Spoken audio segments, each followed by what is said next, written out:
Hello everyone, welcome to my channel code story with Mike. तो आज अपने maths concepts and questions के playlist का वीडियो नंबर 4 करने जा रहे हैं। ठीक है, बहुत इंपॉर्टेंट चीज़ सीखने वाले हो और ऐसी चीज़ सीखने वाले हो जो कॉम्पिटिटिव प्रोग्रामिंग में बहुत यूज़ होता है। ओके, तो देखते हैं आज का मोटिवेशन क्या है। If you don't push your self out of your comfort zone या फिर limits, you will never grow and never learn new things. अगर आपको सीखना है नई चीज़ें तभी आप ग्रो कर पाओगे। तो सीखने के लिए you will have to go beyond your limits, है ना, टू बी एक्सेप्शनल। ओके, आज हम क्या सीखने वाले हैं? Modular NCR using formats little theorem. बहुत ही फेमस टॉपिक है कॉम्पिटिटिव प्रोग्रामिंग पर। जो लोग ध्यान देते हैं या टाइम निकालते हैं कॉम्पिटिटिव प्रोग्रामिंग के लिए, उनको पता होगा कि कितना यूज़फुल है ये, है ना। तो आज हम इसको पढ़ेंगे और आज का जो प्रॉब्लम ऑफ द डे है, पीओटीडी है लीड कोड का, उसमें उसमें इसका इस्तेमाल होने वाला है। इसीलिए मैंने इसको अभी कवर करने का ट्राई किया। ओके, तो चलो समझते हैं ये क्या है। तो देखो, सबसे पहले स्टार्ट करते हैं। बेसिक अरिथमेटिक क्या होता है ये आपको भी पता है। बेसिक अरिथमेटिक क्या होता है? हमने सिंपली ए बाई बी निकालते हैं। जो भी इंटीजर डिवीजन से जो वैल्यू आया वो यहाँ पर हो जाता है। मान लेते हैं ए बाई बी एक्स आया तो एक्स हो गया। फॉर एग्जाम्पल 16/4 4 होता है, 10/5 2 होता है। ये हो गया बेसिक अरिथमेटिक। लेकिन मॉड्यूलर अरिथमेटिक एक डिफरेंट चीज़ है एकदम। इसमें हम सिर्फ रिमाइंडर से डील करते हैं, है ना। Modular arithmetic entirely a different thing. We only care about remainder when a number is divided by another number. जैसे ए मॉड्यूलो बी, ये मॉड्यूलर अरिथमेटिक है। ठीक है, तो यहाँ पर जो रिजल्ट आएगा ना, पता है वो क्या होगा? वो रिमाइंडर होगा। जब ए बी से डिवाइड किया जाएगा, जो रिमाइंडर बचेगा that will be the answer of A modulo B. ठीक है, ओके। अब आगे बढ़ते हैं। जैसे यहाँ पर देखो 10 मॉड्यूलो 7 3 है। क्यों? क्योंकि 10 को अगर 7 से डिवाइड करोगे तो 10 1 ज़ा 10 हुआ, रिमाइंडर कितना बचा? 3। तो रिमाइंडर से ही हमें मतलब है। ओके, ठीक है। तो this is used heavily in problems dealing with large numbers. और आप सभी को पता होगा जब कोई भी ऐसा प्रॉब्लम होता है लीड कोड में या कहीं पर भी, और अगर बहुत बड़े बड़े नंबर्स होते हैं इन्वॉल्व होते हैं, तो उसमें बोलता है हमेशा कि मॉड्यूलो 10⁻9+7 से सभी नंबर को मॉड्यूलो कर देना, है ना, 10⁻9+7 से, है ना। तो हेविली यूज़ होता है ये वाला मॉड्यूलो अरिथमेटिक। मॉड्यूलर अरिथमेटिक हर जगह यूज़ होता है। ठीक है, तो देखते हैं कि भाई सबसे पहले हम समझते हैं एनसीआर क्या होता है। आपने क्लास में पढ़ा भी होगा स्कूल में कि एनसीआर का मतलब क्या होता है कि आपके पास एन आइटम्स हैं, है ना। मान लेते हैं एन आइटम्स है, टोटल एन आइटम्स है। उसमें से आर आइटम्स आपको चूज़ करना है, तो कितने पॉसिबिलिटीज़ निकल कर आएंगे। मतलब एन आइटम्स में से आपको आर आइटम चूज़ करने के कितने वेज हैं, है ना, कितनी पॉसिबिलिटीज़ हैं। तो एन सी आर उससे निकलता है। और एन सी आर का फॉर्मूला हम सभी को याद होगा, N factorial by R factorial into N minus R factorial. ठीक है, तो आज जो हम पढ़ने वाले हैं वो एक्चुअली में मॉड्यूलर एन सी आर पढ़ने वाले हैं। मॉड्यूलर एन सी आर का मतलब होता है कि एन सी आर तो निकाल लिया, चलो ठीक है, बट इसका मॉड्यूलो समथिंग, ठीक है, वो कैसे निकालेंगे वो हमें सीखना है। तो when dealing with large numbers, value of N C R can become very large. Obvious ये बात है, क्योंकि देखो एन फैक्टोरियल है यहाँ पर, तो बहुत बड़ा वैल्यू आ सकता है ना।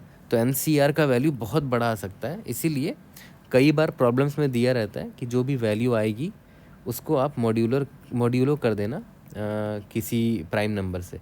तो मॉड्यूलो 10⁻9+7 हम लोग करते हैं, है ना, जिसको मैं जनरली एम से डिनोट करता हूँ। M is equal to 10⁻9+7। और मान लेते हैं एन सी आर का बहुत बड़ा वैल्यू आ गया, तो इसको हम मॉड्यूलो एम करते चले जाएंगे।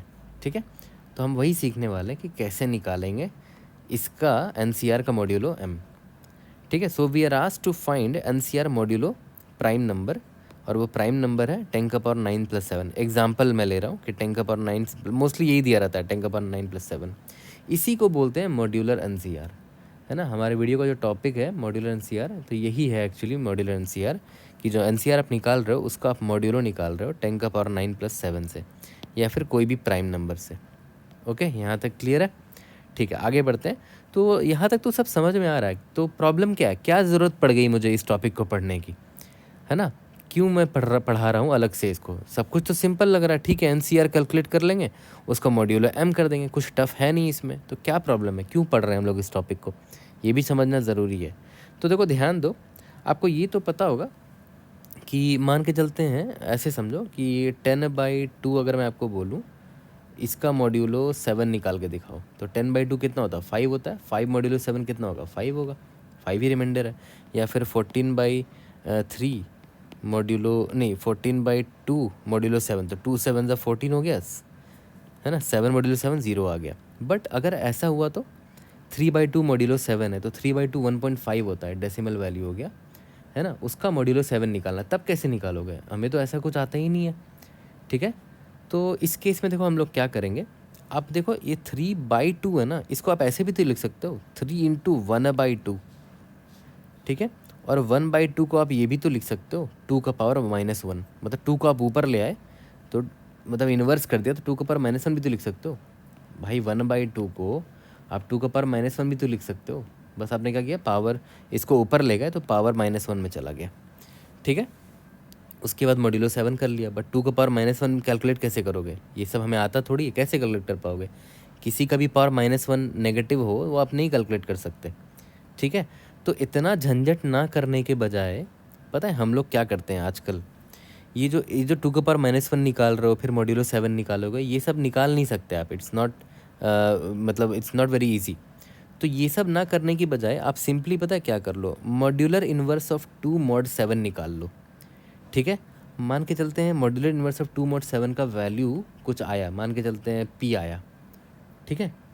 कुछ भी मान लो, मान के चलते हैं इसका p आया वैल्यू, उसको यहाँ पर पुट कर दो, इसकी जगह इसको हटा दो, यहाँ p पुट कर दो और उसके बाद 3 × p मॉड्यूलो 7 निकाल लो, ठीक है। बस बात यहाँ पर यही है कि हमें ये 2 का पावर -1 वाला जो झंझट हो रहा है ना उससे बचना था, ठीक है।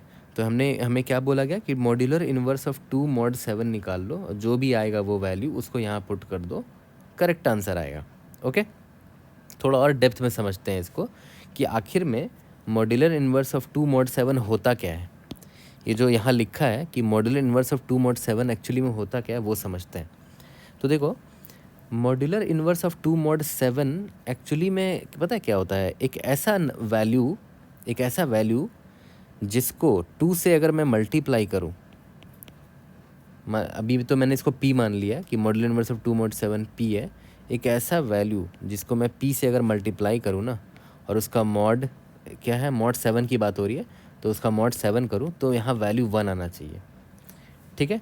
यही p कहलाएगा मॉड्यूलर इन्वर्स ऑफ 2 mod 7, ठीक है। तो अगर आप ब्रूट फोर्स तरीके से इसको निकालोगे तो कुछ इस तरह निकालोगे, p की वैल्यू पहले आप 1 करके देखोगे कि क्या 2 1 2 mod 7 = 1 हो रहा है, नहीं। क्या 2 2 4 mod 7 = 1 हो रहा है, नहीं। सिमिलरली क्या 2 3 6 mod 7 = 1 है, नहीं। तो फिर 2 × 4 mod 7 = 1 है, यस। तो यहाँ पर देखो आपको मिल गया एक ऐसा नंबर जिसको 2 से मल्टीप्लाई करने पर और फिर 7 से मॉड लेने पर 1 आ गया। इसका मतलब ये जो 4 है ना, 4, this is actually modular inverse of 2 mod 7। यहाँ तक समझे, ये p जो है ये 4 आया एक्चुअली में मेरा यहाँ पर। तो देख रहे हो आपने ब्रूट फोर्स तरीके से निकाला, इस p की जगह पहले आपने 1 पुट किया, फिर 2 पुट किया, 3 पुट किया, तब तक करते गए जब तक रिमाइंडर 1 नहीं आ जाता, है ना। तो एक तरह का ब्रूट फोर्स तरीके से आपने निकाला है। बट एटलीस्ट आप ये समझ गए होगे कि ये modular inverse of 2 mod 7 actually में है क्या, ये तो समझ गए। तो मेरा वो क्या आया, वो वैल्यू 4 आया है। तो इस 2 का पावर -1 को मैं हटा के यहाँ बस 4 पुट कर दूंगा, ठीक है। तो यहाँ मैं 4 पुट कर देता हूँ।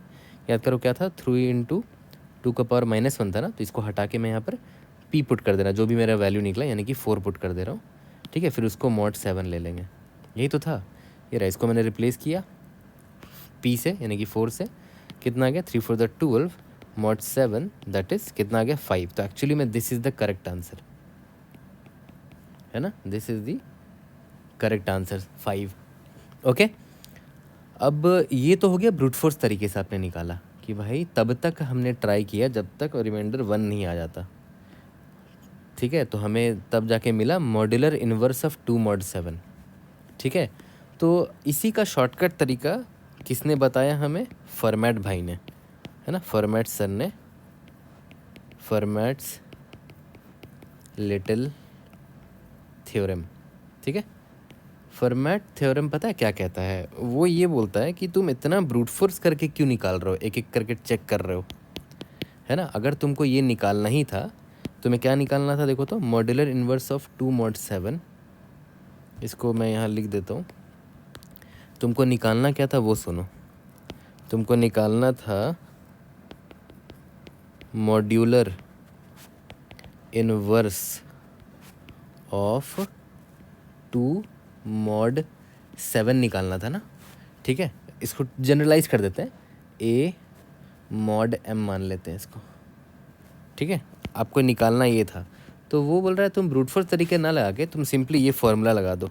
और वो फॉर्मूला क्या है देखो ध्यान से देखना। उसने ये बोला कि जो ए है ना, ए, इसका पावर m-2 निकाल दो और जो भी वैल्यू आएगा उसको मॉड m कर दो, ठीक है। देख लेते हैं, जैसे हमारा केस क्या था, मॉड्यूलर इनवर्स ऑफ 2 मॉड 7 था ना, यानी कि a का वैल्यू 2 था और m का वैल्यू 7 था। तो देख लेते हैं, a का वैल्यू 2 पुट किया, m की जगह 7 पुट किया, 7 - 2 5, 2 का पावर 5 हो गया, मॉड्यूलो 7 कितना आ जाएगा 32 मॉड्यूलो 7, दैट इज़ 32 को 7 से मॉड्यूलो करोगे तो रिमाइंडर कितना आएगा 4 आएगा। याद करो 4 ही था हमारा आंसर, ये रहा 4 ही तो आया था आंसर, ये रहा 4 आंसर आया था, है ना। तो उसने बोला कि इतना मेहनत ना करने की बजाय, ब्रूट फोर्स ना करने की बजाय आप सिंपली ये फॉर्मूला लगा लो, है ना। ये यहाँ पर इसको मैं डब्बे में डाल देता हूँ, a का पावर m-2 मॉड्यूलो m, ठीक है। यहाँ तक क्लियर है, ओके। अब m तो बहुत बड़ा हो सकता है ना, m बहुत बड़ा हो सकता है, तो a का पावर जो m-2 आप निकाल रहे हो वो भी बहुत बड़ा वैल्यू हो सकता है। तो मैंने ऑलरेडी आपको पढ़ा रखा है कि a का पावर b जब निकालना हो जहाँ पर ये बहुत बड़ा वैल्यू हो सकता है, तो उसके लिए सिंपली आप बाइनरी एक्सपोनेंशिएशन यूज़ कर लेना। बाइनरी एक्सपोनेंशिएशन ये मैंने ऑलरेडी आपको पढ़ा रखा है, इसी प्लेलिस्ट में पढ़ा रखा है। ये चौथा वीडियो है ना, तो आई थिंक 3rd या 2nd वीडियो में मैंने पढ़ाया था बाइनरी एक्सपोनेंशिएशन क्या होता है ना। तो ये भी आप आराम से निकाल सकते हो, a का पावर समथिंग जो निकालना है, m तो बहुत बड़ी वैल्यू होती है जनरली, तो उसको भी निकालने के लिए आप बाइनरी एक्सपोनेंशिएशन यूज़ कर लेना, ठीक है। बट ये मुझे बाइनरी एक्सपोनेंशिएशन मुझे नहीं सिखाना था इस वीडियो में, ये तो आपको ऑलरेडी आता है, ठीक है। बट मैं आपको सिखाना चाहता था इस चीज़ को, ये जो फर्मेट थ्योरम ने कहा, इसने ये बोला सिंपली कि a का पावर m-2 मॉड्यूलो m कर दो तो आपका modulo inverse of a mod m निकल आएगा। चलो ठीक है, तो अब हम लोग क्या देखेंगे कि how this helps to find NCR, ठीक है। तो पहले तो रिविजिट करते हैं कि NCR का फॉर्मूला क्या था। NCR का फॉर्मूला था, याद करो, n फैक्टोरियल था divided by r factorial into n - r factorial, ठीक है। यहाँ मल्टीप्लिकेशन का सिंबल है, ये था फॉर्मूला। और हमें निकालना क्या था कि NCR का जो भी वैल्यू है उसका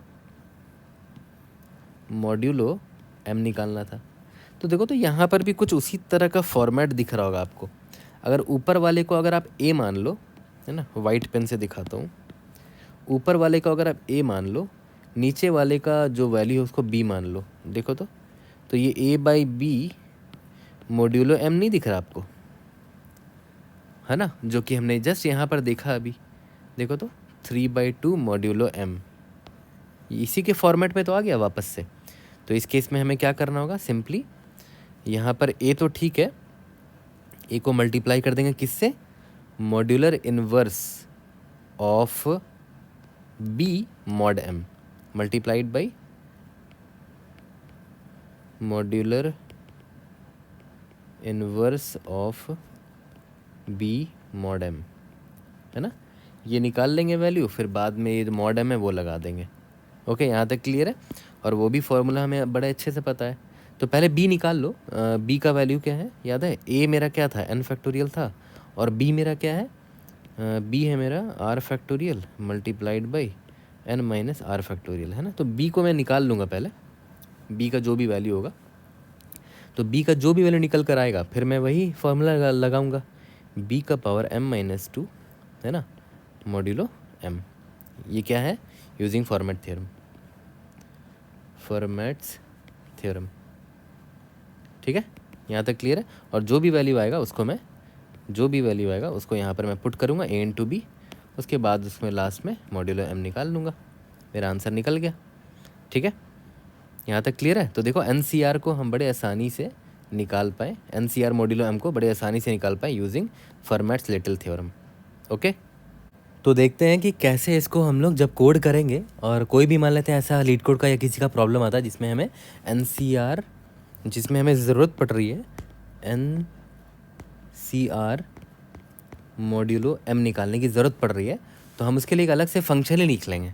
फंक्शन का नाम कुछ भी दे देना, मैं जनरली फंक्शन का नाम कुछ ऐसा देता हूँ, देखो इंट मॉड्यूलर NCR, है ना, मॉड्यूलर NCR। तो ये क्या करके मुझे दे देगा, ये मुझे NCR मॉड्यूलो M निकाल कर दे देगा, ये वाला वैल्यू। ठीक है, तो इसमें क्या क्या पास करना पड़ेगा, ऑब्वियस सी बात है, इसमें हमें n पास करना पड़ेगा और इसमें हमें इंट r पास करना पड़ेगा। ठीक है, ये दोनों पैरामीटर हम पास कर देंगे और ये हमें NCR मॉड्यूलो M निकाल के दे देगा। मान के चलते हैं m मेरा वही है हमेशा की तरह 10⁻⁹ जो हमेशा जनरली हर प्रॉब्लम में यही वैल्यू दिया रहता है। ठीक है, ओके।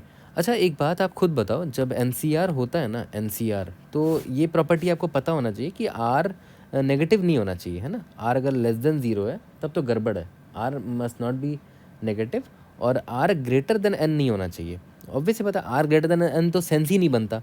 n आइटम्स है, उसमें से आप R आइटम्स आपको उठाना है, मतलब मान लेते हैं 10 आइटम है, n इज इक्वल टू 10 है, और मैं आपको बोल रहा हूँ R जो है ना n से बड़ा है, मतलब R इज इक्वल टू 100 है, तो क्या 10 आइटम से आप 100 आइटम थोड़ी उठा सकते हो, तो इट डजेंट मेक सेंस, है ना। तो हम यहाँ पर ही एक चेक डाल सकते हैं कि अगर मेरा R जो है लेस देन 0 हो या फिर R जो है ग्रेटर देन n हो, तो it doesn't make any sense, है ना। इस केस में हम रिटर्न 0 कर देंगे। ठीक है, देर आर 0 पॉसिबिलिटी, तो आंसर मेरा 0 होना चाहिए। ठीक है, यहाँ तक क्लियर है। उसके बाद मैंने आपको बोला था ना कि A/B मॉड्यूलो M निकालना है हमें एक्चुअली में।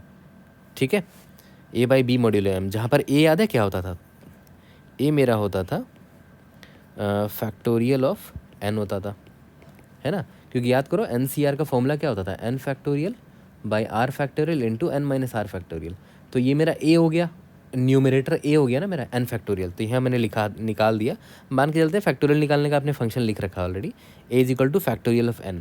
ठीक है, और यहाँ पर अगर बड़े वैल्यूज़ हो सकते हैं, बहुत चांसेस है कि वैल्यू बड़े होंगे, है ना, तो हम लोग क्या करेंगे, इसको लॉन्ग ले लेंगे, long A is equal two factorial of n ले लिया। सिमिलरली लॉन्ग B भी निकाल देते हैं। याद करो B मेरा नीचे वाला है, डिनोमिनेटर है ना, तो B will be equal to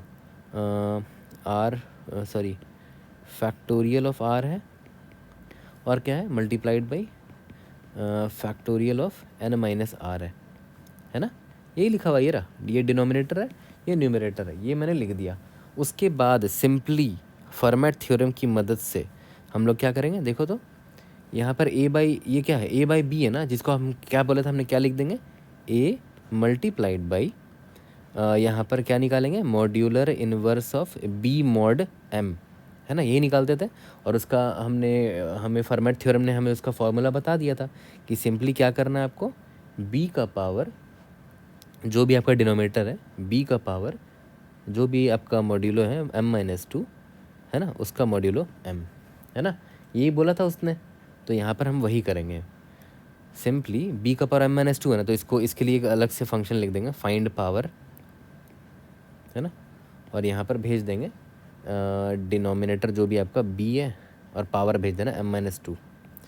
ठीक है, ये आपको निकालना है, और मॉड्यूलो m निकाल दिया आपने, हो गया, यही रिटर्न करना था आपको, दैट्स इट, आपका काम इधर ही ख़त्म हो गया।